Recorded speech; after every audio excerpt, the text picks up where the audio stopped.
So here we have the Mini John Cooper Works convertible. I'm going to start off by showing you inside the boot, and then we'll hop in and run through some controls on the inside from there.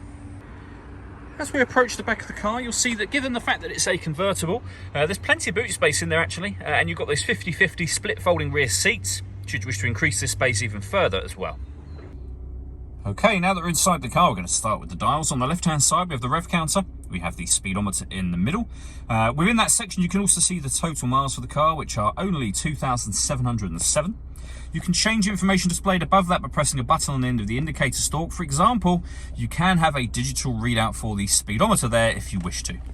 If we back out to the steering wheel, on the left-hand side, we have cruise control as speed limiter, and on the right-hand side, stereo and phone controls. The phone controls can only be used after such time as you pair the phone up to the car, and that is done over on this central screen just here under the communication heading.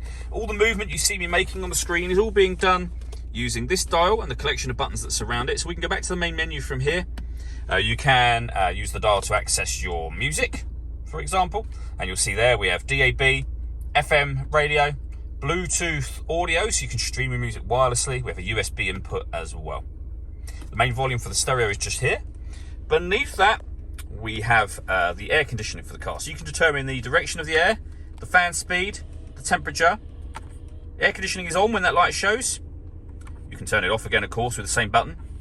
We can recirculate the air that's in the car. That's a great way of heating it up or cooling it down quickly, depending on the temperature you set just here, with a heated rear screen there as well. Beneath that, we can turn off the stop and start from the left-hand side just here. We can start and stop the engine. We can turn the traction control on and off.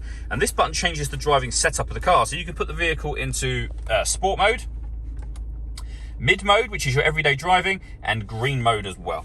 Beneath that, we have a 12-volt charging socket and USB input, a 6-speed manual gearbox as well, and then the controls I went through just a moment ago.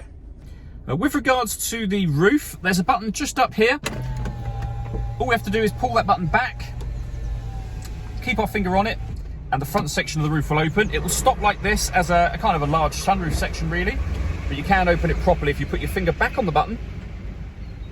You'll see that the roof will fold down and all of the windows will go as well.